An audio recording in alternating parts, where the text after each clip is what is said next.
Hello, good morning, नमस्ते, सत श्री अकाल, प्रणाम, all the aspirant, welcome back my YouTube channel. ये हमारा अप्रैल का करंट अफेयर का वीडियो होगा। उससे पहले मैं आपको थोड़ी सी जानकारी दे दूं, हमारे यूट्यूब चैनल पर part 1 which is a compilations of the PIB, vision IAS, the Hindu Indian Express. Okay, so ये हम जून से लेके अब तक अप्रैल तक की करंट अफेयर को कंप्लीट कर चुके हैं। और ये वीडियो ज्यादा लेंथी नहीं है। अगर आप कंप्लीट उनकी अगर ओवरऑल टाइमिंग निकालेंगे तो वो आपकी लगभग 15 टू 20 आवर्स के बिटवीन होगी। और इसमें इसका पार्ट 2 भी लॉन्च हो चुका है। Day to date current affair है और किस तरीके से किया है वो थोड़ी सी आपको जानकारी दे देता हूँ मैं। पार्ट 1 जो कि हमने कंप्लीट किया है जून से लेके अगस्त तक, एंड देन पार्ट 2 जो हमने कंप्लीट किया है हमारा सितंबर से लेके अक्टूबर तक। नवंबर की आपको सेपरेट वीडियो यूट्यूब चैनल पर मिल जाएगी। इसी तरीके से दिसंबर की भी मिल जाएगी, and then January, and then February, and then March, and then it is a April current affair video. Okay, so अब हम देखते हैं। सबसे पहले हम बात करते हैं इलेक्ट्रॉन बॉन्ड की। और इलेक्ट्रॉन बॉन्ड की ही हम क्यों बात करें, क्योंकि अभी लोकसभा का इलेक्शन है, तो उसमें कई ऐसी वीडियो आई यूट्यूब क्रिएटर के द्वारा जो बताया गया कि इलेक्ट्रॉन बॉन्ड स्कैम हुआ है इंडिया में।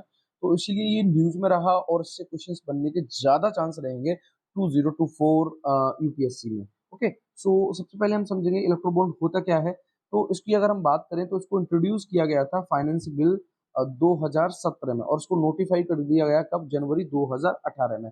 अच्छा, अब ये इलेक्ट्रॉन बॉन्ड होता क्या है, आप कह सकते हो एक टाइप का ये कागज है जिसको क्या होता है कि एसबीआई इशू करती है, और कोई भी इंडिविजुअल या कंपनी वाला है वो इसको खरीद कर, और जो भी इसमें पेमेंट देना है वो पार्टी को दान कर देता है। तो इसको इशू, ये तो हो गया एक सीधी सी भाषा में समझने वाली बात। दूसरी बात, इलेक्ट्रॉन बॉन्ड को कौन इशू करता है, तो उसको करती है एसबीआई। अब वो किस लेवल तक के हो सकते हैं, किस रेंज तक के हो सकते हैं, तो 1000, 10,000, 1 लाख, 10 लाख एंड 1 करोड़, कुल मिला के आप कह सकते हो कि 1000 से लेके 1 करोड़ तक के इलेक्ट्रॉन बॉन्ड होते हैं जिनको एसबीआई इशू करती है। अब सबसे बड़ी बात आपकी ये निकल के आ जाती है, क्या एसबीआई इसको ईयरली करती है, मतलब एक ईयर में 12 जो 12 महीने होते हैं, 12 महीने तक इनको इशू कर सकती है क्या? नहीं, ये सिर्फ 4 महीने में इशू होते हैं। वो भी कौन कौन से आपको स्पेशली ध्यान रखने हैं। हो सकता है यूपीएससी में क्वेश्चन इस तरीके से डायरेक्ट हिट हो जाए तो वी आर कंफ्यूज्ड, तो आपको समझना है जनवरी। ओके, उसके बाद फिर आपका फरवरी और मार्च का महीना छूट जाएगा, फिर आपका आ जाएगा अप्रैल। अप्रैल के बाद आपका मई और जून का महीना छूट जाएगा, तो वो हो जाएगा आपका जुलाई। जुलाई के बाद फिर आपका अगस्त और सितंबर का महीना छूट जाएगा, तो अक्टूबर। तो कुल मिला के ये कि 2-2 महीने का गैप होता है। इस तरीके से ये 4 महीने में इशू होता है। तो थोड़ा सा आप याद रखेंगे, मैंने आपको बता दिया याद कैसे रखना है, 2 मंथ के गैप पे। ओके, उसके बाद जो भी डोनर होता है उसको हम कॉन्फिडेंशियल बोलते हैं इलेक्ट्रॉन बॉन्ड में। और ये जो इलेक्ट्रॉन बॉन्ड होता है, मान के चलिए किसी भी इंडिविजुअल या कॉर्पोरेट सेक्टर ने अगर किसी भी पार्टी को दान दिया, तो उस पार्टी को वो जो इलेक्ट्रॉन बॉन्ड है उसको कह सकते हैं आप कैश में उसको बनाना पड़ेगा। वो भी कितने दिन के अंदर? 15 दिन के अंदर। तो ये लिखा है, ये वैलिड होता है कितने दिन के लिए? 15 दिन के लिए। ओके, और पॉलिटिकल पार्टी जो होती हैं वो एक स्पेसिफिक अकाउंट बनाती हैं जिसको वेरीफाई करता है कौन? Election election commission of India. ठीक है, जिसमें जो इलेक्ट्रॉन बॉन्ड का पेमेंट आएगा। क्लियर कट है। अब सबसे बड़ी बात ये आती है कि एलिजिबल एलिजिबल की बात ये है कि इसमें कौन कौन एलिजिबल है। तो वही पार्टी एलिजिबल है इसमें जो रजिस्टर्ड है under section 29A of the RPA act 1951। ठीक है, यानी कि representation of the people act 1951। वही पार्टी आप कह सकते हो एलिजिबल है इलेक्ट्रॉन बॉन्ड के लिए जो 29A section and then RPA के अंदर। ठीक है, विच सिक्योर, और इसमें एक कंडीशन और लगी हुई है क्या, कि उन्होंने 1% वोट जो है वो लास्ट जनरल इलेक्शन जो आपके सेंट्रल या फिर लेजिस्लेटिव असेंबली के हुए हैं उनमें उन्होंने रिसीव किए हैं। ओके, ये बात आपको समझनी पड़ेगी। चल गया, क्लियर कट हो गया आपको। तो ये मेन मेन पॉइंट आपको निकाल लेने हैं थोड़े से, कि ये ईयरली नहीं होता, 4 मंथ के लिए होता है। 1000 से लेके 1 करोड़ तक होता है। एसबीआई इसकी ऑथराइज्ड आप कह सकते हो इशू करने वाली संस्था है। और दूसरी बात, ये 15 दिन के लिए वैलिड होते हैं, और इनके लिए स्पेसिफिक अकाउंट होता है जिसको वेरीफाई करता है कौन? Election commission of India. चलिए, अब सबसे बड़ी बात हम आगे चलते हैं। आगे how an electron bond work, ये किस तरीके से काम करते हैं वो थोड़ा सा हम समझते हैं। मान के चलिएगा कोई नोटिफाइड, अभी हमने बताया कि नोटिफाइड बैंक जो है वो चूजन करेगी। उसके बाद notified bank, you can say that SBI, वो इशू करेगी इलेक्ट्रॉन बॉन्ड को। ठीक है, और जो डोनर होगा, जो डोनर मतलब जो पार्टी को डोनेट करना चाहता है, अभी आपने सुना होगा ये भी एक केस चला सीरम इंस्टीट्यूट जो है उसमें जो कोविशील्ड वैक्सीन है, उस वैक्सीन में ये बताया गया कि जो उसके संस्थापक हैं पूना वाला, सॉरी संस्थापक नहीं, एज ए अभी जो मैन चीफ है पुणे वाला, तो उसमें बात ये चली थी कि क्या हुआ कि इलेक्ट्रॉन बॉन्ड का घोटाला हुआ। कोविशील्ड जो कह सकते हैं आप वैक्सीन को मार्केट में उतारने के लिए उन लोगों ने चंदा दिया इलेक्ट्रॉन बॉन्ड के थ्रू, किसको, डीजीपी को। ठीक है, तो ये बात कहाँ तक सही है कहाँ तक नहीं, ये तो आप डीपेस्ट में जाके पता कर सकते हैं। सो मैं सिर्फ आपको इतना बताऊंगा कि जो donor wire and electron bond using cheque और डिजिटल पेमेंट, अब मान के चलिएगा अगर आपको एसबीआई से एस भाई सीधी सी बात है कि इलेक्ट्रॉन बॉन्ड को सेल कौन करेगा, एसबीआई। तो एसबीआई से अगर आपको इलेक्ट्रॉन बॉन्ड चाहिए तो आप कैसे लेंगे, आप चेक के थ्रू भी ले सकते हैं या फिर आप डिजिटल पेमेंट करेंगे तो आपको इलेक्ट्रॉन बॉन्ड मिल जाएगा, उसके बाद आप डोनेट कर सकते हैं। उसके बाद फोर्थ कंडीशन में क्या है, donor give the party of his her choice the bond with in the specific time framework. तो कुल मिला के ये है कि जो भी डोनर होगा वो पार्टी को अपनी चॉइस बॉन्ड के थ्रू बताएगा, एंड वो भी स्पेसिफिक टाइम फ्रेमवर्क, वो मैंने अभी आपको बताया 4 महीने के अंडर। ओके, ये जो party deposit the bond in an account detail of which are with election, electoral commission जो है, इलेक्शन कमीशन है, वो इसको क्या करेगी, वेरीफाई करेगी। क्लियर कट है। चलिए अब हम एक एमसीक्यू लगा लेते हैं और हम ये देखते हैं कि ये हम इसको समझ पा रहे हैं या नहीं समझ पा रहे हैं। दूसरी बात, अगर इसको मैं प्रोमिसरी नोट्स कहूँ तो ये भी गलत नहीं होगा। रीजन है भाई, अगर हमने एसबीआई से इलेक्ट्रॉन बॉन्ड खरीदा उसके बाद हमने प्रॉमिस के साथ, ये इंटरेस्ट फ्री होता है, ये बात आपको थोड़ी सी याद रखनी है, इस पर कोई भी इंटरेस्ट नहीं लगता। इंटरेस्ट वही क्यों नहीं लगेगा, सीधी सी बात है ना, वो तो वो आपने पेमेंट जो है एज एक कह सकते हैं कागज के थ्रू किसी भी पार्टी को दे दिया, तो इंटरेस्ट का कोई मतलब ही नहीं है। मैं अभी 500 रुपए आपको देना चाहूँ, अब 500 रुपए वो आपने रख लिए तो उसका मतलब उस पर कोई इंटरेस्ट थोड़ी है, वो आपने रख लिया, मैंने आपको दे दिया, कुल मिला के वो आपका मनी हो गया। ठीक, तो प्रॉमिस कर दिया मैंने आपको वही कि मैंने आपको 500 करोड़ दे दिया, तो इससे आपको भटकना नहीं है अगर ऐसा कोई वर्ड मिल जाए। चलिए देखते हैं हम यहाँ पे क्या है। Consider the following statement with regard to electron bonds. ठीक, फर्स्ट है हमारे पास, electron bond can be give to a registered political party which is either, या तो फिर वो नेशनल पार्टी हो और या स्टेट पार्टी हो।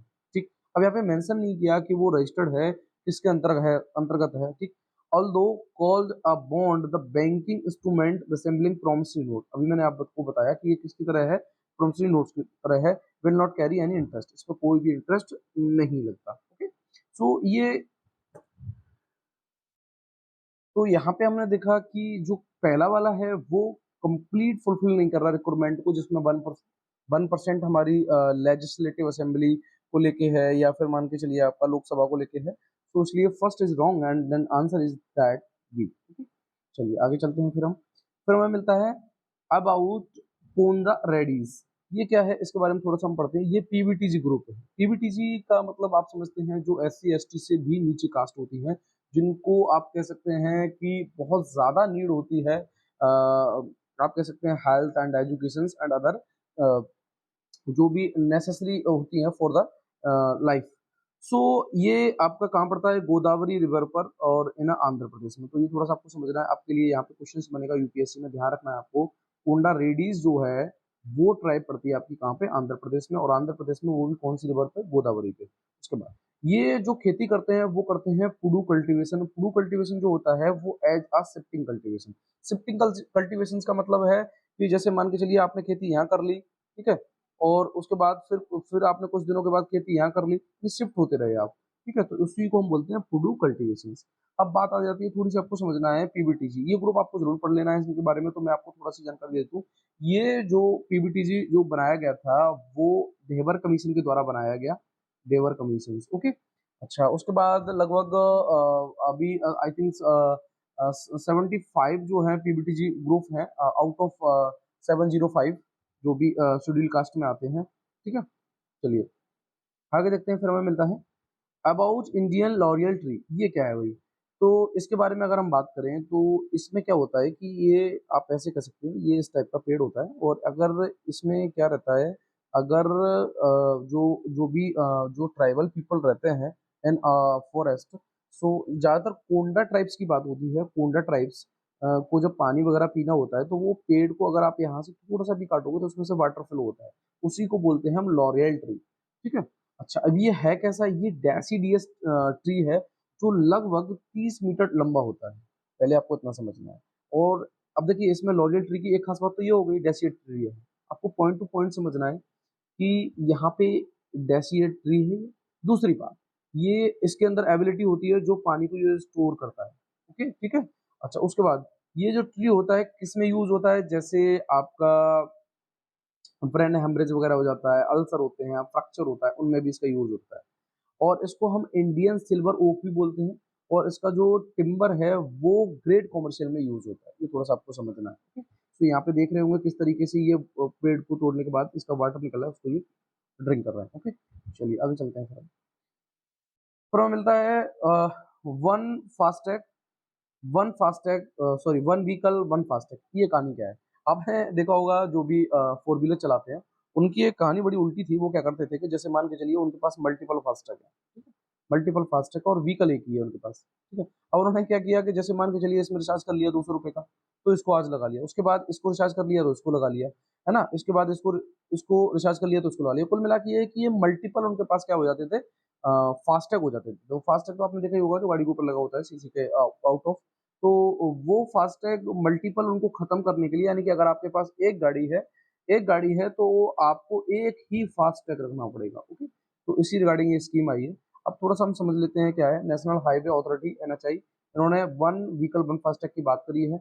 और इसका एम क्या है वो बात मैंने अभी आपको बता दी। डिस्करेज करना क्या, use of single FASTag for multiple vehicle, यानी कि एक ही फास्टैग है आपके पास और मल्टीपल व्हीकल पे आप उसे यूज कर रहे हैं। और linking multiple FASTag to particular vehicle. अच्छा, अब क्या होगा अगर वन व्हीकल वन फास्टैग हो जाएगा तो क्या इससे कोई प्रोज रहेंगे? तो प्रोज ये रहेगा, ये इनहांस करेगा efficiency of electronic toll collection system. तो क्या होता है, कभी कभार आपने देखा होगा कि मल्टीपल जब फास्टैग होते हैं और कोई भी गाड़ी वहां से जब क्रॉस हो रही होती है तो बहुत ज्यादा टाइम लग जाता है उसको क्लियर करने के लिए कि इसकी जो गाड़ी है वो किस फास्टैग पे अभी you can say that active है। ओके, सो इसीलिए उस झंझट से खत्म करने के लिए efficiency of electronic toll collection होगा इससे। उसके बाद ये seamless movement at the toll plaza. ठीक, थोड़ा सा फास्टैग के बारे में देख लेते हैं क्या है। ये एक डिवाइस है, आप कह सकते हो फास्टैग के बारे में।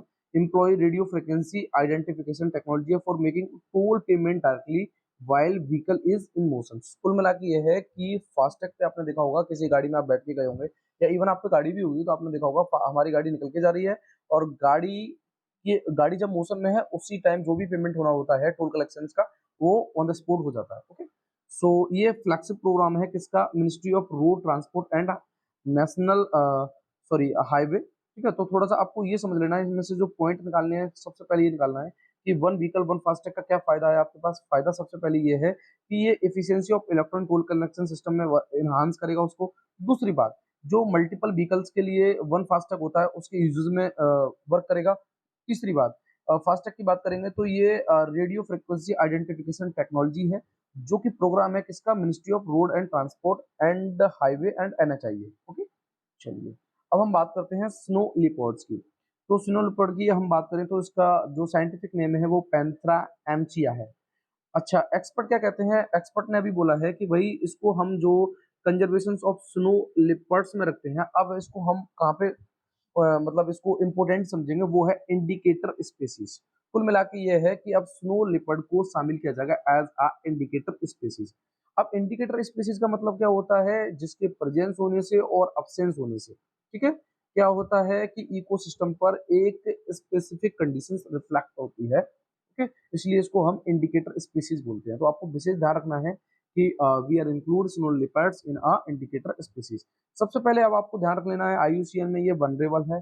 वनरेबल का मतलब संवेदनशील है। साइट्स की अपेंडिक्स फर्स्ट में आता है।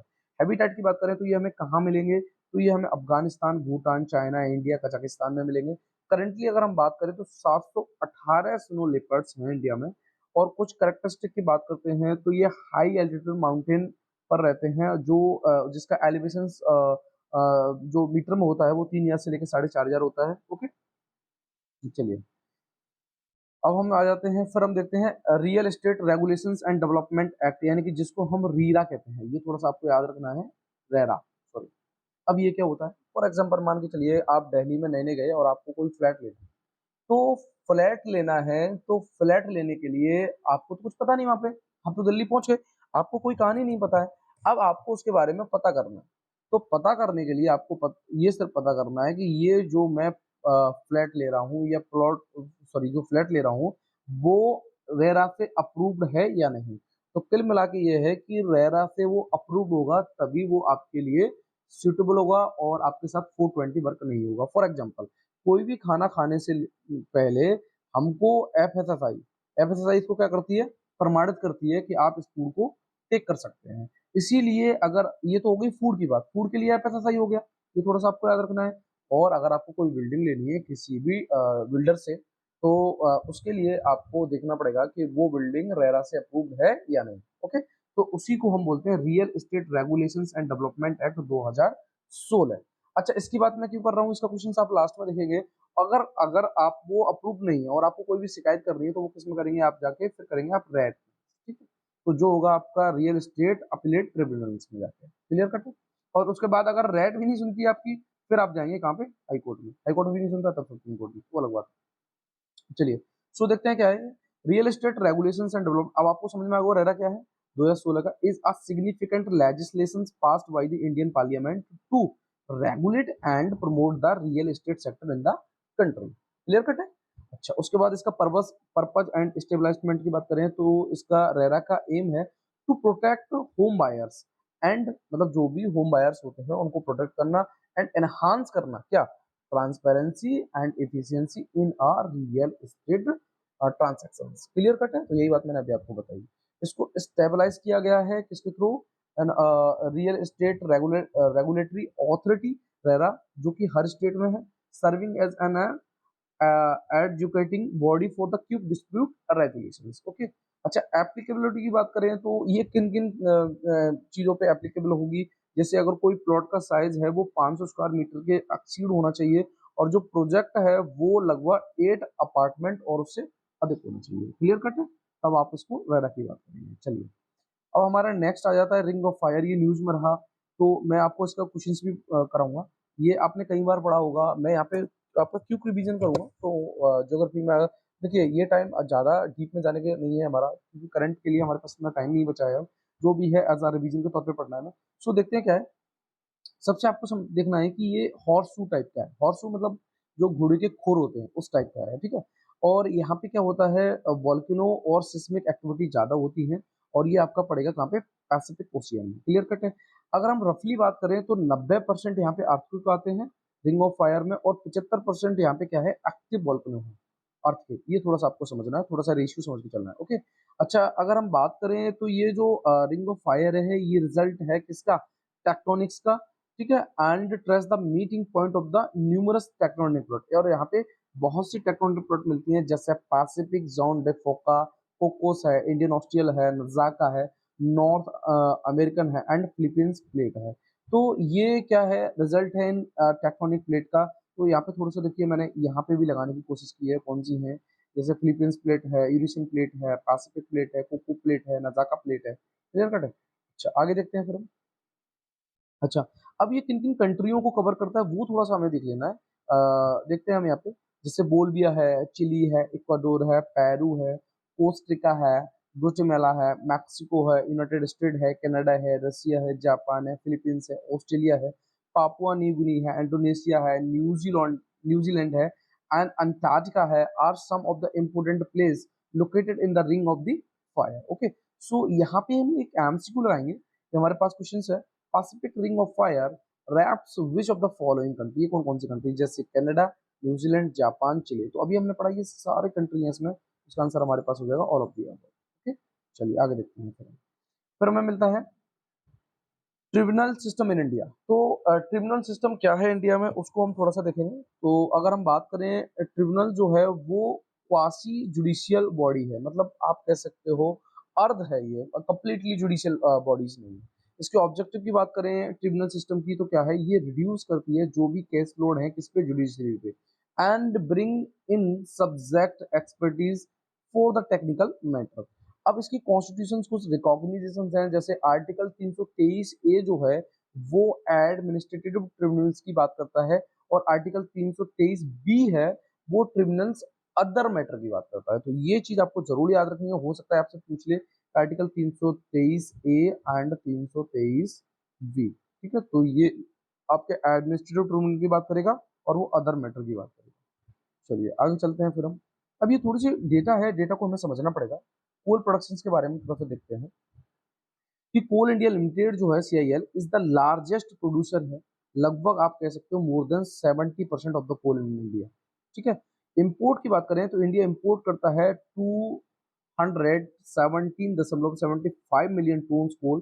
फाइनेंशियल ईयर अगर हम बात करें 2023-24 की, ठीक है, वो भी टिल जनवरी तक। अच्छा, अब सबसे बड़ी बात हम बात करते हैं, इंडिया जो है वो सेकंड लार्जेस्ट कंज्यूमर है इसका, कोल का, अगर हम पूरे वर्ल्ड की बात करें तो। और ये आप रिजर्व में बात करें तो रिजर्व में इंडिया की जो रैंक है वो है 5th। ये आपको समझनी पड़ेगी थोड़ी, ठीक है। अच्छा, अभी क्या है, कोल और लिग्नाइट की हम बात करें तो इसका जो प्रोडक्शन है वो ग्रो हुआ है 70% लगभग 10 साल से। ठीक है, ये थोड़ा सा हमें समझना है। चलिए, तो आपको इसमें क्या समझना है कि कोल के बारे में, ये सेकंड लार्जेस्ट कंज्यूमर है, 5th आप कह सकते हो रिजर्व है कोल का। ठीक है। और आपको फर्स्ट मेरे को बताना है जो भी कंज्यूमर है कोल का, and then first, second, third, fourth comment box में आप टाइप करेंगे जो कोल के रिजर्व रखते हैं। क्लियर कट है। चलिए आगे, आगे हम बात करते हैं सैलो फेक या चीप फेक की बात करते हैं। तो देखिए इसमें क्या होता है, सैलो फेक और चीप फेक में आर्टिफिशियल जो टेक्नोलॉजी होती है उसका यूज ही नहीं होता, इसकी कोई हेल्प ही नहीं ली जाती, और इसमें पिक्चर में, वीडियो में, वॉइस में एंड क्लिप में चेंज हो जाता है।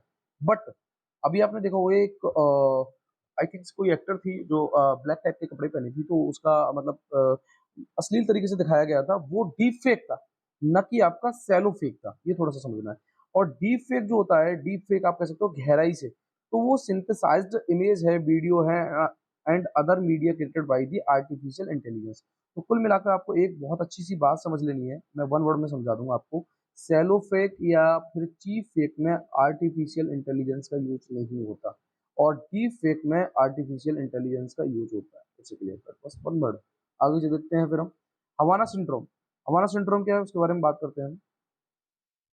मैं थोड़ा चेंज कर लेता हूँ उसमें। ओके, सो हवाना सिंड्रोम की बात करें, ये एक्चुअली में मेंटल हेल्थ सिम्टम्स है, ये थोड़ा सा आपको समझना है।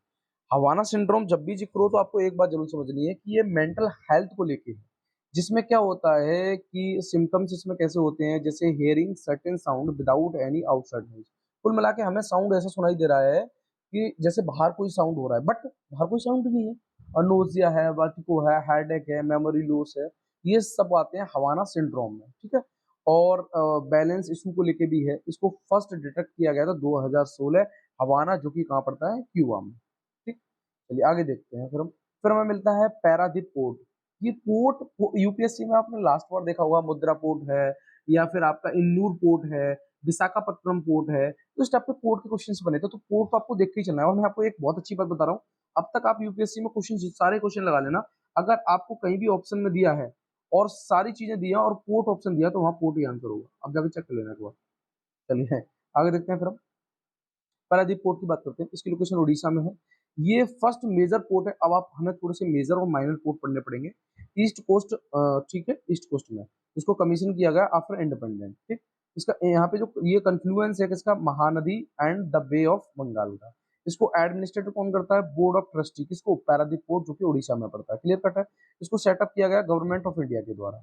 2020 की बात करें तो यूनियन कैबिनेट अप्रूव किया deepening and optimisation of inner harbor facility including develop of western dock to the handle capsize vessel at the Paradip ports। तो ये थोड़ा सा आपको याद रखना है कि ये गवर्नमेंट यूनियन कैबिनेट ने अप्रूव किया क्या, deepening and optimisation of inner harbour facility including development of western docks, कहाँ पे, पैराडीप पोर्ट।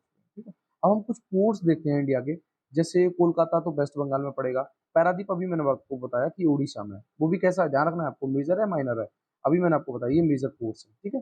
अच्छा आगे चलते हैं फिर हम, विशाखापट्टनम मिलता है हमें, ठीक, कहाँ पे, आंध्र प्रदेश में। इन्नूर जरूर याद रखेंगे, इन्नूर का जो नाम है वो दूसरा नाम है कामाराजा, कामाराजा पोर्ट्स। ठीक है। उसके बाद हम तूतीकोरन की बात करते हैं, तो ये आपका है वीओ चिदम्बरम पोर्ट्स, और कोची हमें मिलेगा कहाँ, केरला में। और उसके बाद मंगलुरु की बात करेंगे तो ये हमें मिलेगा आपका कर्नाटका में। और मुर्मो पोर्ट ट्रस्ट, ये हमें मिल जाएगा महाराष्ट्र में। जवाहरलाल नेहरू पोर्ट्स, ये भी महाराष्ट्र में। मुंबई कहाँ पे, महाराष्ट्र में। कांडला आपको याद रखना है, ये पड़ेगा आपका गुजरात में। थोड़ा सा हम डिफरेंस देख लेते हैं, मेजर और माइनर पोर्ट में क्या अंतर है।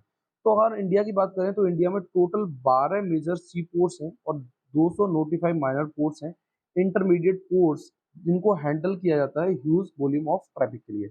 95% अगर हम बात करें तो वो volume and 70% value of India's total international trade and are carry on through maritime transportation. तो कुल मिला के आप देख रहे हैं कितना, लगभग 95% वॉल्यूम और 70% value of India total intermediate trade जो होता है वो होता है सी पोर्ट्स के थ्रू। जितने भी मेजर पोर्ट्स हैं उसमें सिर्फ एक को छोड़ दो आप, इंदौर पोर्ट को, आर द गवर्नमेंट एडमिनिस्ट्रेटर। इसको कौन एडमिनिस्ट्रेट करता है, वो है government. It is the first port in India which is a public company. ठीक है, ये थोड़ा सा यहाँ पे रखना है। अच्छा आगे, the government of India plan to modernise these port and has approved a project called Sagarmala. ये थोड़ा सा आपको याद रखना है कि सागरमाला जो प्रोजेक्ट चलाया गया है वो किसके लिए है, पोर्ट्स के लिए है। क्लियर कट है। इंडिया की अगर हम बात करें, इंडिया जो है वो सिग्नेटरी है किसका, हांगकांग इंटरनेशनल कन्वेंशन। ये किसके लिए है, for the safe and environmental sound recycling of the ship को लेके। तो ये थोड़ा सा आप याद रखेंगे। देखिए दो वर्ड्स मैंने आपको यहाँ पे निकाल के दिखाए। एक आपको समझना है कि सागरमाला जो प्रोजेक्ट है वो किसके लिए है, ये ध्यान रखना है, पोर्ट के लिए। हो सकता है आपसे वन लाइन में क्वेश्चन पूछ लिया है। दूसरा, हांगकांग इंटरनेशनल कन्वेंशन जो है वो किसके लिए है, सेफ एंड रिसाइकिल के लिए, किसको, शिप को। क्लियर कट है। लार्जेस्ट पोर्ट की अगर हम अरेबियन सी में बात करते हैं तो वो है नहा सेवा पोर्ट, जो कि कहाँ पड़ता है, महाराष्ट्र में।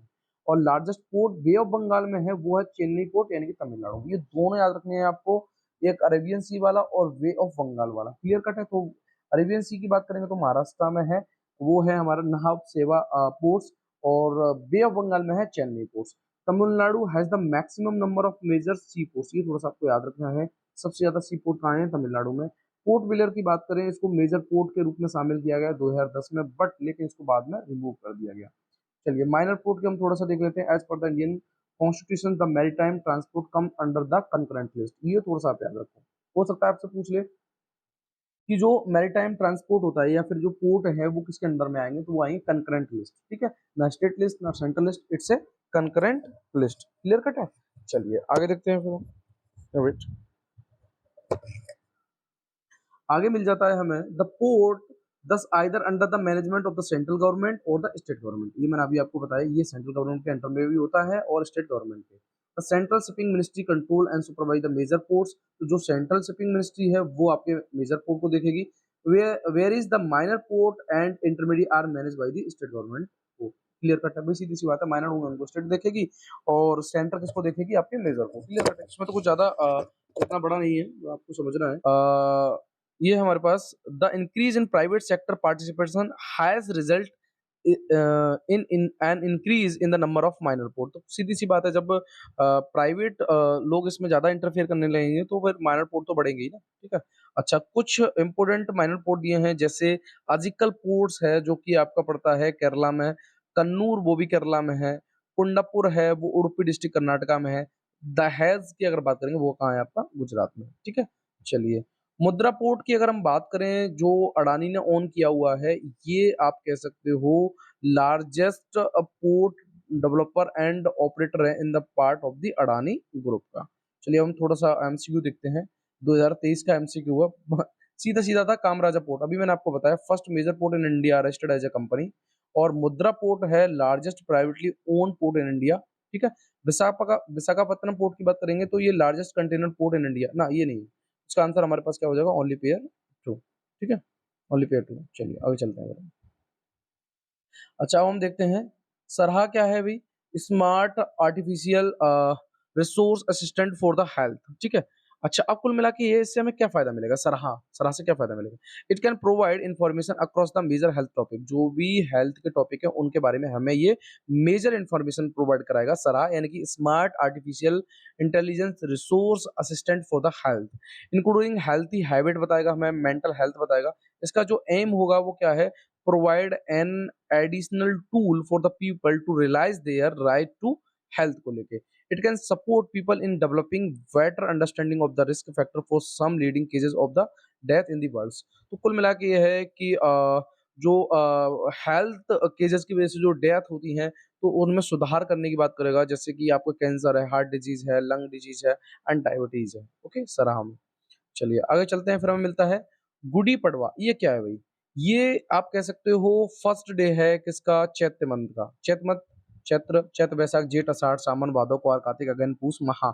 ये हमारे हिंदी के मंथ है, ठीक है? तो चैत्र की बात ये पहला ही मतलब कह सकते हो फर्स्ट डे होता है। सो फर्स्ट डे एंड उसमें भी गुड़ी पड़वा जो है वो फर्स्ट डे है, बट चैत्र आपका पूरा मंथ होता है, ठीक है? इट ये इंडिकेट करता है अराइवल ऑफ द स्प्रिंग, यानी कि मतलब स्प्रिंग आ चुका है, ठीक है? यानी बसंत ऋतु जिसे हम बोलते हैं, and mark start of new year in Maharashtra, ठीक है? अच्छा, कुछ और स्प्रिंग फेस्टिवल होते हैं इंडिया में, जैसे ये थोड़े से याद रखने हैं। जैसे आपको ये याद रखना है गुड़ी पड़वा। गुड़ी पड़वा आपका कहाँ पे है? सॉरी, ये थोड़ा-सा मैं छोटा कर दे रहा हूँ, या सो गुड़ी पड़वा आपका कहाँ पे है? महाराष्ट्र में। उगाड़ी जो है वो पड़ेगा आंध्र प्रदेश, कर्नाटका, तेलंगाना में है। चेट्टी चाँद जो है वो सिंधिया मनाते हैं। नवरेह वेरी इंपॉर्टेंट, ये आपका होता है जम्मू एंड कश्मीर में। क्लियर कट है? तो गुड़ी पड़वा आप याद रखेंगे कहाँ पे है? महाराष्ट्र में। चलिए, आगे चलते हैं फिर हम। उराल रिवर की बात करते हैं, वेरी इंपॉर्टेंट फॉर अस। क्या है इसमें? It is 2428 kilometre long river है, जो फ्लो होती है रसिया से एंड कजाकिस्तान से along the continental boundary between the Europe and Asia. अच्छा, इसका ओरिजिनेशन जो होता है वो होता है उराल माउंटेन से, और ये खुद को इम्पटी करती है कहाँ पे? कैस्पियन सी में, ठीक है? और ये यूरोप की थर्ड लॉन्गेस्ट रिवर है। तो पहले नंबर पे कौन सी आती है? वो है वोल्गा। दूसरे नंबर पे है आपकी डैनूब, और थर्ड नंबर पे है आपकी उराल। ये थोड़ा-सा आपको याद रखना है, ठीक है? यूरोप में वोल्गा, डैनूब एंड उराल, ठीक? अच्छा, अब ये कहाँ से ओरिजिनेट होती है? उराल माउंटेन से। ये आपकी उराल माउंटेन से होगी, और ये खुद को इम्पटी करेगी कहाँ पे? कैस्पियन सी में। कौन-सी? Ural river. क्लियर कट है? चलिए, आगे देखते हैं फिर हम। फिर हमें मिलता है करेन एथनिक माइनॉरिटी। ये क्या है भई? तो करेन पीपल जो हैं वो इंडिजीनियस हैं टू द कहाँ के? थाईलैंड एंड बर्मा के, जो border region in south east Asia, primarily in Karen state of Myanmar. तो आपको थोड़ा सा याद रखना है, ये थाईलैंड एंड बर्मा के इंडिजीनियस पीपल्स हैं, ओके? और they trace their origin to the, ये एक्चुअली में अपना ओरिजिन की बात जो होती है इनकी, गोबी डेजर्ट जो कि मंगोलिया और तिब्बत में है, ओके? तो इस टाइप के हैं ये आपके करेन एथनिक ग्रुप। चलिए, आगे देखते हैं फिर हम। फिर हमें मिलता है federation of Indian chamber of commerce and industry, you can say that FICCI. FICCI क्या है? फिक्की जो अपना 97वां फाउंडेशन डे मना रही है, इसकी उत्पत्ति जो हुई वो as a non government not for profit organisation के रूप में हुई। कब? 1927 में। अगर हम फिक्की की बात करें, ये largest and oldest apex business organisation है इन इंडिया। तो ये थोड़ा सा आपको याद रखना है, ये है क्या? Business organisation FICCI, okay? Clear cut है? और ये सर्व करती है कैसे? जो इसके मेंबर होते हैं from the Indian private and public corporate sector and multinational companies, ठीक है? उसके बाद इसका हेडक्वार्टर कहाँ है? नई दिल्ली में है। इसकी रोल की बात करें तो जो फिक्की है वो आर्टिकुलेटेड व्यूज है कंसर्न, जैसे इंडस्ट्री को लेके या इन्फ्लुएंस उनकी पॉलिसी को लेके, इंक्रीज उनके डिबेट को लेके, engaging with the policy maker and civil society. Clear cut है? अच्छा, चलिए आगे चलते हैं फिर हम। Very very important for us, national green tribunals. ये बहुत अच्छे से समझना है हमें। इसका एमसीक्यू लास्ट बार रिवीजन हो चुका है। मैंने कराया था आपको रिवीजन तौर पे, बट हाँ, फिर मैं कराने की कोशिश करूंगा यहाँ पे। तो देखते हैं, ये स्टैट्यूटरी बॉडी है अंडर द एनजीटी एक्ट 2010। इसका जो कंपोजिशंस की बात करें तो उसको हेडेड किया जाता है चेयरपर्सन के द्वारा। मेंबर इसमें जो होते हैं 10 से 20 होते हैं, judicial as well as expert member, जो कि आप कह सकते हो उनकी क्वालिफिकेशंस की बात करें तो सुप्रीम कोर्ट जज और high court chief justice can serve as both chairperson and the judicial member. High court जज जो होते हैं वो ही इसमें जुडिशियल के रूप में सर्व कर सकते हैं। ये आपको समझना है, नॉट ए सुप्रीम कोर्ट। इसकी पावर की बात करें तो ये सिविल कोर्ट की पावर रखता है क्या? एनजीटी। और ये सो मटे कॉग्निसेशंस, मतलब कुल मिला के इसकी सेल्फ की पावर होती है, power to grant relief in the form of compensation and damage to affect person. ठीक है? अच्छा, उसके बाद हम अपील की बात करेंगे। Its order and are binding but not final. कुल मिला के आपको थोड़ा सा समझना है कि इसका जो ऑर्डर है वही, चलो ठीक है, वो बाइंडिंग तो है, बट उसको आप फाइनल नहीं कह सकते। इसका एनजीटी का बेंच की बात करें तो इसके 5 जोन्स हैं। प्रिंसिपल बेंच हेडक्वार्टर जो है Delhi, central, east, south and west. अब आपका जो एमसीक्यू बना था वो इससे बना था, ये थोड़ा सा आपको समझना है। वो क्या है? अगर हम एनजीटी की बात करें तो इसके 7 लेजिस्लेशंस होते हैं। वो कौन-कौन से हैं वो थोड़े से हमें समझने हैं। फर्स्ट है हमारे पास water prevention and control of pollution act 1974। तो अभी हम वाटर को प्रिवेंट एंड कंट्रोल करने की बात करेंगे 1974 एक्ट के थ्रू। दूसरा, 3 साल और बढ़ा दो आप, वो 77 हो गया, तो water prevention and control pollution case 1977। उसके बाद फॉरेस्ट कंजर्वेशन एक्ट 1980। अब देखिए, सबसे पहले किसकी बात हुई? वाटर की। वाटर के बाद कहते हैं ना कि पानी, फिर जंगल, तो जंगल का मतलब फॉरेस्ट, ठीक। अब जंगल हो गया तो अब किसकी बात होगी? एयर की, ठीक है। तो फिर सीधी सी बात है, अगर आपके पास वाटर है, उस वाटर को आपने किस में डाला? जंगल में। अब जंगल से आप क्या चाहते हैं? हवा, ठीक है। हवा से आपका एनवायरनमेंट कैसा रहेगा? बढ़िया रहेगा। जब हवा से आपका एनवायरनमेंट बढ़िया रहेगा तो आपकी जो पब्लिक लाइबिलिटी है वो दिखाई देगी लोगों को। और दूसरी बात, ये हेल्प करेगी किसको? बायोडाइवर्सिटी को। तो इसको मैंने ऐसे याद किया जिससे आपको भी याद हो जाए। सो कैसे याद करना है? वाटर के दो हैं, कौन कौन से हैं? Water prevention and control of pollution act 1974, एक 1977 वाला है। फॉरेस्ट एक्ट जो है वो 1980 वाला है। Air prevention and control pollution act 1981। Clear cut है? अभी मैंने आपको बताया। तीसरी बात, फिर आपका आ जाता है एनवायरमेंटल प्रोटेक्शन एक्ट 1986। उसके बाद पब्लिक लाइबिलिटी अभी हमने बात करी थी 1991 में, और बायोडाइवर्सिटी 2002 में। क्लियर है? तो मैं थोड़ा सा आपको इसको वन लाइन में फिर बताने की कोशिश करता हूँ कि सबसे पहले हमें वाटर की जरूरत पड़ेगी। इसके लिए दो हैं, एक 74 है और एक 77 है, ठीक है। दूसरी बात, अगर आप वाटर चाहिए तो वाटर को आप कहाँ लगाएंगे? जंगल में। तो जंगल में लगाएंगे तो वो आपका हो जाएगा 80, यानी कि 1980 वाला। जंगल में आपने लगा दिया। अब जंगल में आपने लगा दिया तो सीधी सी बात है, उससे आपको हवा कैसी मिलेगी? फ्रेश मिलेगी। तो फ्रेश मिलेगी मतलब एक लोगों को भी मिल जाए तो 8 1 मतलब 81, एक लोगों को मिल गई। उसके बाद जब हवा एक लोगों को मिल गई तो इससे एनवायरनमेंट कैसा हो जाएगा? बेटर हो जाएगा, मतलब 8 6 लोगों के लिए, ठीक है। अब जब 8 6 लोगों के लिए बेटर हो जाएगा तो ये हमारी पब्लिक लाइबिलिटी लोगों को दिखेगी, यानी कि ये वाला। उसके बाद बायोडाइवर्सिटी में ये हेल्प होगा। क्लियर कट है? चलिए अब हम एक क्वेश्चन लगाते हैं इसका। With reference to the NGT, consider the following statement. It is it is a regulatory body that enforce environmental laws. अभी हम देखते हैं इसको।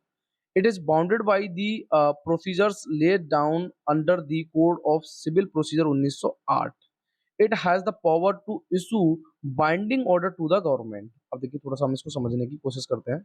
चलिए, यहाँ से आपको ये समझ में आएगा। देखते हैं, NGT is a quasi judicial body. अभी मैंने आपको बताया ये रेगुलेटरी बॉडी नहीं है, ठीक है।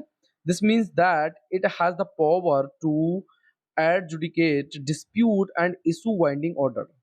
Clear cut? But it does not have the power to formulate and enforce regulations.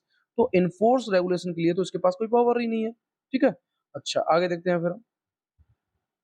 आगे हमारे पास the NGT is task with resolving dispute between the individual corporations. मान के चलिए कोई इंडिविजुअल या कॉर्पोरेशंस में अगर कोई भी डिस्प्यूट हो जाता है तो उसको रिजॉल्व करने का काम करती है between the individual and the government arising from the environmental issues, ठीक है। NGT is not bounded by the procedure law laid under the code of civil procedure act 1908। अब देखिए, थोड़ा सा हम यहाँ देख देखते हैं, हमें मिल जाता है बाउंडेड बाई दी। अभी हमने पढ़ा था it is not a bounded by the, ठीक है। नॉट, क्लियर कट है? ये पॉइंट थोड़ा समझ रहा। It has own set of rules and procedure which is laid down in national green tribunals act 2010। NGT green tribunals 2011। The NGT is the bounded by the principle of natural justice, but it is not bounded by the same procedure rule in the regular court. Statement third की बात करते हैं अगर हम, सो यहाँ पे है the NGT has the power issuing binding order to the government including order to take specific actions to prevent or remedy environmental damage. The government is obligated to comply with NGT order, but it can appeal against them in the Supreme Court. अगर government के खिलाफ कोई भी order issue होता है और वो उसको अगर नहीं मानती है तो उसके खिलाफ वो जा सकती है सुप्रीम कोर्ट में, ठीक है। तो यहाँ पे हम थोड़ा सा निकालने की कोशिश करते हैं, क्या मिलता है? It is a regulatory body that enforce environmental law. Not, ये तो गलत है भाई। It is bounded by the procedure, not, it is not bounded.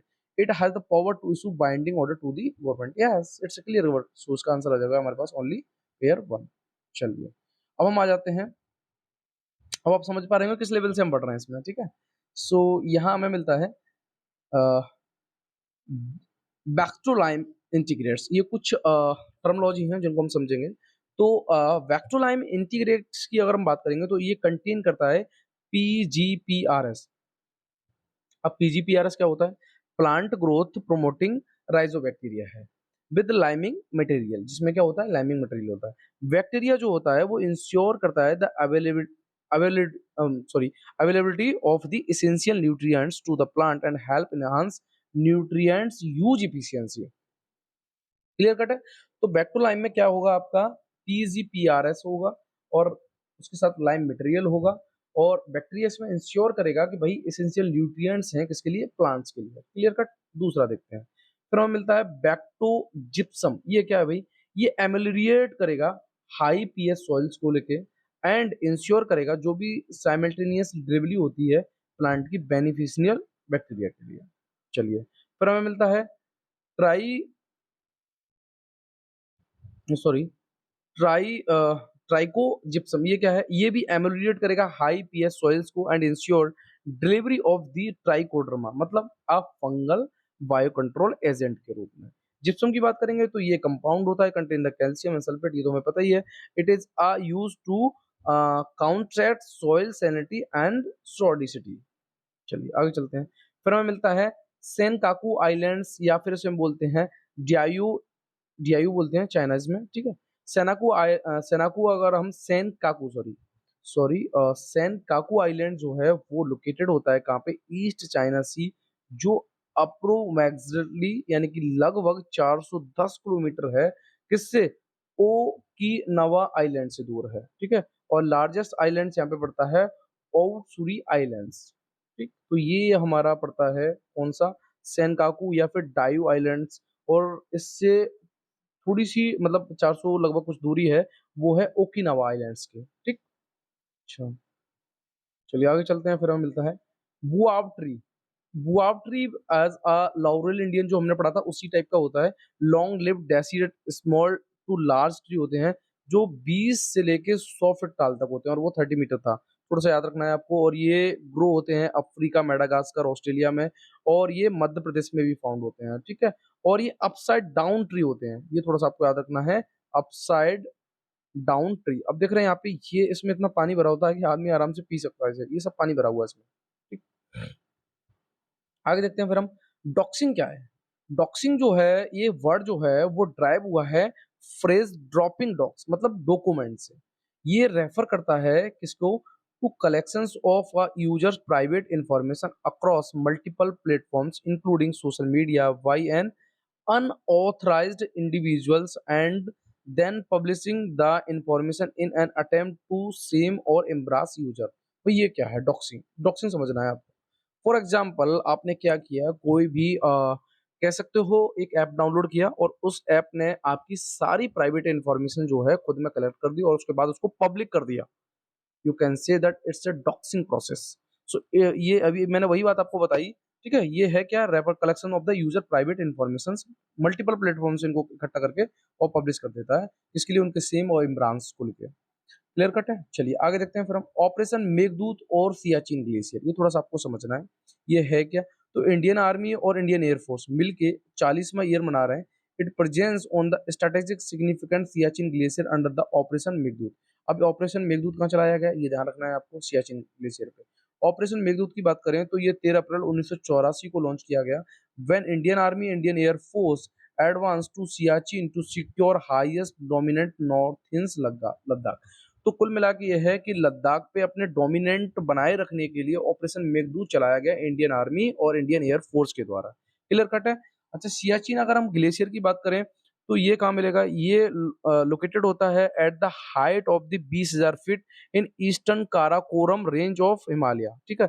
It is the second longest non polar glacier है in the world after Fedchenko glacier in Tajikistan.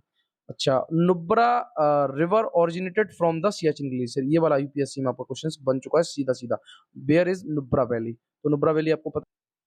एक sentence यहाँ पे पकड़ के चलना है कि मैंने अभी आपको थोड़ा सा एक बताया था, नॉन पोलर क्यों है सियाचिन ग्लेशियर, क्योंकि ये आपका नॉर्थ और साउथ पोल पे नहीं मिलता। जो नॉर्थ और साउथ पोल पर मिलते हैं, नॉर्थ और साउथ पोल पर मिलते हैं उन्हें हम बोलते हैं पोलर, ठीक है। और जो पोल पर नहीं मिलते उन्हें हम बोलते हैं non polar glacier. Clear cut है, ये आपको क्लियर हो गया होगा। चलिए फिर हम बात करते हैं स्पेशल रूपी वोस्ट्रो अकाउंट। वोस्ट्रो अकाउंट क्या होता है, ये थोड़ा सा आपको समझना है। वोस्ट्रो अकाउंट जो है वो बैंक अकाउंट है that other foreign bank hold with our bank in are domestic currency. मतलब कुल मिला के ये हमारे रुपए को, वो अगर कोई भी फॉरेन बैंक है उसको हमारा मतलब रुपए है तो उसको रुपए में ही रखे, न कि डॉलर में रखे, उसे हम बोलते हैं एज अ वोस्ट्रो अकाउंट। तो अगर हम स्पेशल रुपी बोस्टो अकाउंट की बात करें तो ये एडिशनल अरेंजमेंट है टू एग्जिस्टिंग सिस्टम को लेके that uses free convertible currency and work as a complementary system को लेके। प्रायर जो है आरबीआई का अप्रूव लेना पड़ता है इज रिक्वायर फॉर ओपनिंग और दी स्पेशल रुपी बोस्टो अकाउंट। कुल मिला के ये है, अगर बोस्टो अकाउंट आपको ओपन कराना है तो उसके लिए आपको आरबीआई का क्या लेना पड़ेगा, you can say that approval लेना पड़ेगा। ठीक है। अच्छा, इस अकाउंट से क्या फायदा होता है, reduce the need of for the holding foreign exchange, क्योंकि सीधी सी बात है फॉरेन एक्सचेंज रिजर्व जो होगा उसको कह सकते हो आप भाई सीधी सी बात है, हमारा रुपया अगली बैंक में भी रुपए के रूप में ही है तो वहां पे एक्सचेंज करने का कोई झंझट ही नहीं रहेगा। And dependence on the foreign currency for bilateral transactions. ठीक है, चलिए आगे देखते हैं। फिर हमें मिलती है जियाडाल रिवर। ये जो है ये रिवर है, ये ट्राइब्यूटरी है ब्रह्मपुत्र की। ठीक, ये ओरिजिनेट होती है कहाँ से, लोअर हिमालय रेंज जो कि अरुणाचल प्रदेश में पड़ती है, और ये फ्लो होती है असम और बाद में मीट हो जाती है ब्रह्मपुत्र मांजुली आइलैंड्स में। क्लियर कट है। तो जियाडल आपको रिवर समझनी है, ये कहाँ से निकलती है आपकी, ये ओरिजिनेट होती है अरुणाचल प्रदेश से, सॉरी अरुणाचल प्रदेश से ये निकलेगी। ठीक है, और ये आपकी असम से होती हुई, असम से होती हुई और ये मीट हो जाती है किसमें, ब्रह्मपुत्र रिवर में। ठीक, आगे देखते हैं। फिर हमें मिलता है लेक करीब। ये क्या है, ये जाम्बिया और जिम्बाब्वे के बीच पड़ती है, जाम्बिया और जिम्बाब्वे के बीच पड़ती है कौन, लेक करीबा। ठीक है, यहाँ पे ए होगा। Okay, it was form by the damming Zambezi river in 1955। It provide electric power to both Zambia and Zimbabwe. तो थोड़ा सा आपको याद रखना है कि जाम्बिया और जिम्बाब्वे को दोनों को इलेक्ट्रिक पावर सप्लाई करती है कौन, लेक करीबा। चलिए आगे चलते हैं। फिर हमें मिलता है ग्रे सिलेंडर लॉरिस। ये क्या है भाई, इसको थोड़ा सा देखते हैं। ग्रे सिलेंडर लॉरिस, तो इसकी बात करें इसका साइंटिफिक नाम है लॉरिस लैडकेरिनस। ठीक, ये फाउंड होता है इंडिया और श्रीलंका में, थोड़ा सा याद रखना है आपको, ये कहाँ फाउंड होता है, इंडिया एंड श्रीलंका में। ठीक है, उसके बाद ये नॉक्टर्नल एनिमल है, दे आर बीबी पैरोडस। बीबी पैरोडस का मतलब है producing living in instead of age, और आयुसीएन जो है वो उसका है एंटी बोले तो नियर थर्टेन। क्लियर कट है, इस टाइप का होता है ये थोड़ा सा आप देख लेंगे। चलिए आगे चलते हैं। फिर हमें मिलता है Kesariya stupa, very important for us. The tallest and largest Buddhist stupa है पूरे वर्ल्ड में, ये थोड़ा सा आपको याद रखना है। लोकेशन कहाँ है इसकी, बिहार में। इसको बिल्ड किया गया है किस शेप में, सर्कुलर शेप में, याद रखना है आपको। इसको इसकी जो स्ट्रक्चर है वो ब्रेक, मड एंड मोटा से बनी हुई है, और ये बिल्ड हुआ था 3rd सेंचुरी में किसके द्वारा, मौर्यन एम्परर अशोक के द्वारा, who was instrumental in spreading Buddhism across the Indian subcontinent। तो इंडियन के जो भी सब कॉन्टिनेंट है वहां पर बुद्धिस्ट के यू कैन से था बुद्धिज्म जो धम्म है उसको स्प्रेड करने के लिए बनाया गया था। वे लॉर्ड बुद्धा गेव हिज, जहाँ पे लॉर्ड बुद्धा ने अपना 22nd अमेंड सॉरी सरमन जो है वो दिया था, and to mark the place where the announce his impending death. ठीक, तो ये थोड़ा सा आपको याद रखना है केसरिया स्तूपा को लेके। चलिए आगे आ जाता है हमारे पास the insurance regulatory and development authority of India, यानी कि IRDAI। ये जो बेस है किस पे है, मल्होत्रा कमेटी पे है। कॉन्स्टिट्यूट की बात करेंगे तो ये ऑटोनमस बॉडी है 1999 में, और जिसको इनकॉर्पोरेट कर लिया गया स्टैट्यूटरी बॉडी में कब, 2000 में। Okay, under the insurance regulatory and development authority 1999 के थ्रू। उसके बाद इसकी ऑब्जेक्टिव क्या है, अगर हम बात करें IRDAI का, तो इसका ऑब्जेक्टिव है speedy and orderly growth of insurance industry, speedy settlement of the genuine claim, effective grievance and redress mechanism. इसको मिनिस्ट्री कौन सी देख रही है, मिनिस्ट्री ऑफ फाइनेंस देख रही है। क्लियर कट है। इसके बाद इसकी ड्यूटी और रेस्पॉन्सिबिलिटी की बात करें तो ये सर्टिफाई करती है इंश्योरेंस कंपनी को and protect the interest of the policy holders and adjudications of the dispute. ये सब रेस्पॉन्सिबिलिटी है किसकी, IRDAI की। चलिए आगे देखते हैं। फिर हमें मिलता है, ओके सॉरी, ये है हमारे पास सोमपेन ट्राइब्स। इसकी अगर हम बात करें तो ये पहली बार ऐसा हुआ है कि इनको फर्स्ट टाइम लोकसभा इलेक्शन में वोट डालने का अधिकार मिला। तो ये आते किस में है, सोमपेन ट्राइब्स की बात करेंगे तो ये आती है आपकी पीवीटीजी। पीवीटीजी का मतलब है पर्टिकुलरली वल्नरेबल ट्राइबल ग्रुप। अच्छा, इनकी रेसाइड की बात करें, ये कहाँ मतलब रहते हैं, तो ये रहते हैं आपके ग्रेट अंडमान निकोबार आइलैंड्स पे। बिलोंग होते हैं ये मंगलॉइड्स ग्रुप से। अकॉर्डिंग टू सेंसस 2011 में इनको एस्टिमेट किया गया था लगभग 229 सोमपेन लोग हैं, और ये हंटर और गैदर के थ्रू अपना फूड इकट्ठा करते हैं, और ये लाइव रहते हैं a semi nomadic life and have not been colonized. तो ये कॉलोनाइज के रूप में नहीं रहते, सेमी नोमाडिक लाइफ के थ्रू रहते हैं। तो सोम पेन आपको थोड़ा सा याद रखना है। देखिए किस तरीके से इनको चांस मिला, किसके लिए, you can see that voting के लिए। चलिए फिर हमें मिलता है ढोले। ढोले या धोले कह सकते हैं इसको, एशियाटिक वाइल्ड डॉग्स है। इसका डिस्ट्रीब्यूशन कहाँ है, वो है India, Cambodia, Nepal, Bhutan, Thailand. Clear cut है। तो ये ढोले आपको याद रखना है, एज ए डॉग होता है ये। इंडिया की बात करें तो इंडिया में ये ईस्टर्न वेस्टर्न घाट और जो कि असम, मेघालय, वेस्टर्न बंगाल एंड लद्दाख में मिलेगा आपको। ठीक है, ये कार्निवोरस है, थोड़ा सा आपको याद रखना है। कंजर्वेशन स्टेटस की बात करें तो IUCN इसका इंजर्ड है, और वाइल्ड लाइफ प्रोटेक्शन एक्ट 1972 में शेड्यूल फर्स्ट और सेकंड में आता है, साइट्स के अपेंडिक्स 2 में है ये। क्लियर कट है। और ढोले दिखता कैसे है आपको, इस टाइप का दिखेगा। चलिए आगे चलते हैं फिर हम।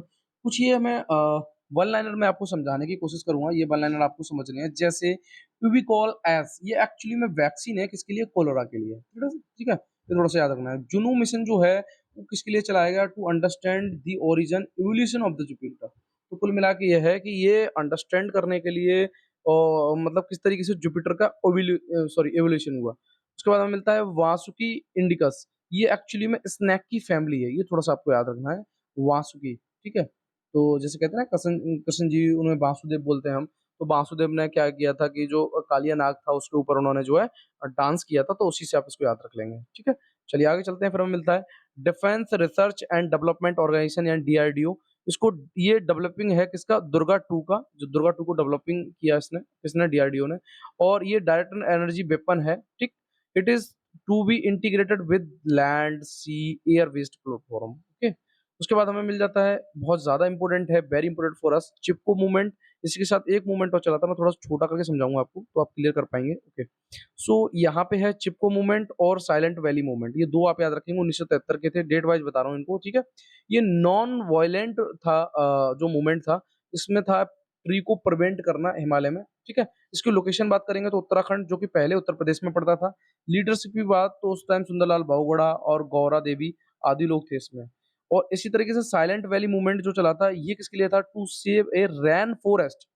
जो रैन फॉरेस्ट है उनको सेव करना from being flooded for a hydro electric power project in Kerala. तो कुल मिला के ये है कि हाइड्रो इलेक्ट्रिक प्रोजेक्ट जो केरला में लग रहा था, तो उसी के रिगार्डिंग जो है रैन फॉरेस्ट जो है, उनको you can say that save करने के लिए।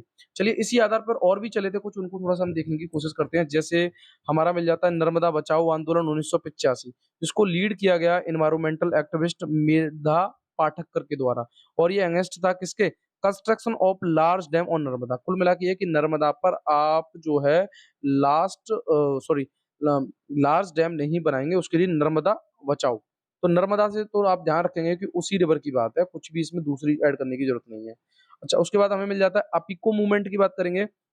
ये इंस्पायर्ड था किसके द्वारा, चिपको मूवमेंट के द्वारा, जिसमें कर्नाटका की जो वुमेन थी वेस्टर्न घाट पे एम्ब्रास ट्री टू प्रिवेंट डिफॉरेस्टेशन, जिन्होंने डिफॉरेस्टेशन को प्रिवेंट किया था।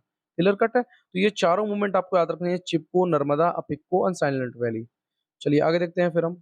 अब थोड़ा सा लोकेशन बाद भी मैं आपको बता दूं, ये देख लेंगे। चलिए महानदी रिवर की बात करेंगे। तो रिसेंटली अभी क्या हुआ है, पैसेंजर बोट कैप्साइज इन उड़ीसा महानदी रिवर में।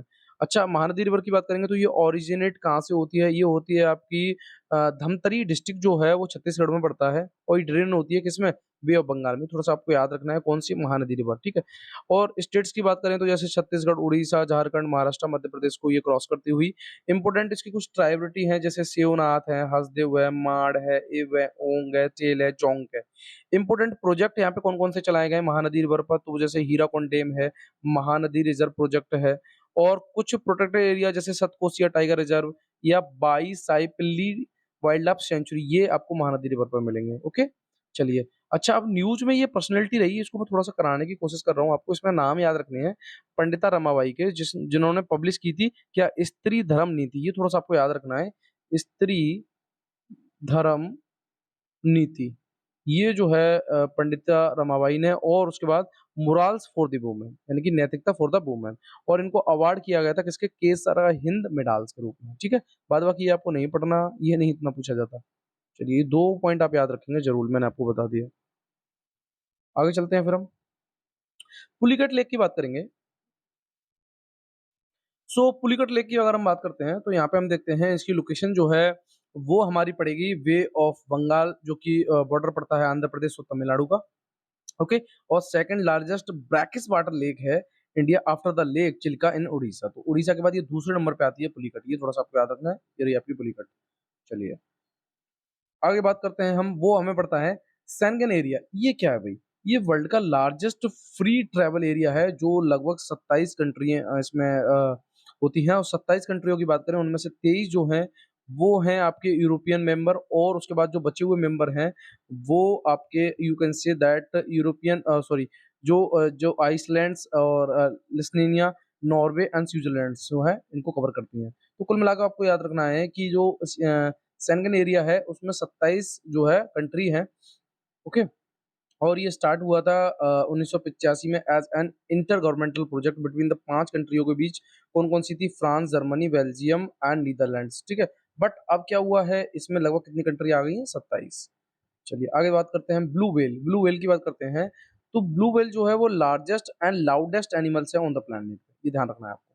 हैबिटेट की बात करेंगे तो all ocean except the Arctic ocean. तो जितने भी ये फाउंड कहाँ होती है, सभी ओशियन में होती है, बट ये आर्कटिक ओशियन है। ये मैं आपको पहले भी करा चुका हूँ, ध्यान रखना है आपको, ये आर्कटिक में नहीं है। ठीक है। उसके बाद लाइफ स्पेन की बात करें कब तक है, तो 80 से 90 साल ये जीती है। इसके बिहेवियर की बात करें, sometimes swim in A small group, ये छोटे-छोटे ग्रुप में भी तैरती है। और मोर ऑफन फाउंड अलोन और इन पेयर, ये अकेले भी रहती है और जोड़े में भी रहती है। डाइट की बात करें तो ये आपको क्रील जो है उनको खाती है। थ्रेट की बात करेंगे तो वो तो सीधी-सी बात है, कमर्शियल व्हेलिंग या वेसल स्ट्राइक्स इसको थ्रेट है। आईयूसीएन याद रखना है आपको, इसका क्या है? Endangered species. चलिए अटाकामा डेजर्ट की अगर हम बात करें तो ये वन ऑफ द ड्राइएस्ट और कोस्टल डेजर्ट है and form continuous strip from the nearly लगभग 1000 along the narrow coast of the northern Chile. ठीक है। तो अटाकामा डेजर्ट आपका कहाँ मिलेगा? चिले में। It is located between the कौन सी माउंटेन, कौन कौन से? एंडीज माउंटेन और पैसिफिक ओशियन के बीच में। ठीक है। It showcases unique combinations of the environmental extremes, extreme dryness, highest ultraviolet radiations level and earth and highly saline and oxidizing soils. ये सारी चीजें मिलेंगी कहाँ पे? आपको अटाकामा डेजर्ट में। अटाकामा डेजर्ट की बात करें तो ये analog of studying harsh condition of the Mars. चलिए आगे बात करते हैं हम, ये नीलगिरी ताहार है, तो इसके बारे में बात करते हैं, जिसको हम नीलगिरी आइवैक्स भी बोलते हैं। इट इज ओनली माउंटेन उनगुलेट, मतलब हुफेंस मैमल्स है, कहाँ पे? साउथ इंडिया में। ठीक है। हैबिटेट की बात करेंगे तो ओपन माउंटेन ग्रासलैंड हैबिटेट है ऑफ साउथ वेस्टर्न घाट में। लिस्टेड की बात करें तो ये इंडेंजर्ड में है आईयूसीएन की रेड लिस्ट में। वाइल्ड लाइफ प्रोटेक्शन एक्ट में ये शेड्यूल फर्स्ट में है, और ये स्टेट एनिमल है किसका? तमिलनाडु का। हालांकि मैं इसको मैगजीन में भी करा चुका हूँ ये। ठीक है। इसको बोलते हैं हम नीलगिरी ताहार। ठीक। आगे चलते हैं फिर हमें मिलता है वेस्ट फ्लो या ग्राउंड वाटर फ्लो या फिर ड्राई वेदर फ्लो। ये क्या है भाई? ये waste flow or stream flow which result from the precipitations that infiltration into the soil and eventually move through the soil in stream channel। Okay. So इस type का ये बेस फ्लो होता है, आपको इसमें आपको समझना है कि ये आपका ड्राई एंड वेदर फ्लो के अंतर्गत आता है। Okay. So we are completed the April current affair in 1 hour. ठीक है। सो मैं आपको एक चीज और बता दूं, देखिए इसमें क्या सीन था कि इसमें जो भी चीजें इंपोर्टेंट थी मैंने वही कराने की कोशिश की है। इसमें एक्स्ट्रा मैं इसलिए नहीं लेके आया क्योंकि हमारे पास इतना टाइम नहीं है कि हम अब ज्यादा चीजें करंट को दे पाए। जो हमने पढ़ लिया, लास्ट पढ़ लिया, जो भी इंपोर्टेंट था हमारा वो हमने यहाँ देख लिया। ठीक है। तो यहाँ पे मैंने बहुत ज्यादा यूनिक है और जो उसके आने के चांस बहुत ज्यादा हैं, वो चीजें मैंने यहाँ पे कंप्लीट कराने की कोशिश की है। ओके। बाद बाकी मैंने आपको बता दिया कि आपको कैसे पीडीएफ को एक्सेस करना है। और उसके बाद आप एक काम और करेंगे इसमें, जो आपका पार्ट 1 है, प्लीज मैं आपको बता रहा हूँ एक बार आप वीडियो देखिएगा। आपने जो भी तैयारी करी है, आप अंततः क्या होता है कि जब टाइम निकल जाता है फिर पश्चाताप होता है। आपको लगेगा कि यार वीडियो में देख लेता। मैं मानता हूँ मेरे व्यूज कम है, मैं मानता हूँ मेरे सब्सक्राइबर कम है, मैं मानता हूँ कि मुझे लाइक कम मिल रहा है, बट मैं आपको इस बात की गारंटी दे रहा हूँ कि मेरा जो कंटेंट है वो वेरी फिल्टर कंटेंट है। मैं इस कंटेंट में कोशिश ये करता हूँ कि आपका एमसीक्यू जो है यूपीएससी में रिलेटेड होगा या नहीं होगा, यहाँ से आप थोड़ा सा समझ सकते हैं। मैंने हालांकि इस क्वेश्चन को उठाने का मेरा सीधा सीधा सिद्धांत ये था कि आप इसको ये समझ पाएँ कि क्वेश्चंस इस तरीके से बनते हैं, तो हमें कितना डीपेस्ट जाना है, माइनर, मेजर जाना है। और माइनर, मेजर में जाने के बाद भी हमें ये देख लेना है कि कौन से पोर्ट्स हैं जिन पे गवर्नमेंट की अथॉरिटी है, स्टेट गवर्नमेंट की, यूटी की अथॉरिटी है, ये सब हमें देखना होता है। ओके। सो मैं आपको यही कहना चाहूँगा कि प्लीज़, और आप एक बार जो है अपना जो लास्ट करंट अफेयर है उसकी पीडीएफ आप ले लें मुझसे भी, और उसके बाद अपनी तैयारी में जुट जाएँ, ओके? सो बाद बाकी thank you so much. Please connect रहें चैनल से एंड देन फाइनली हमारे पास ज़्यादा दिन नहीं है, 40 दिन बचे हैं only, okay? So thank you so much, okay.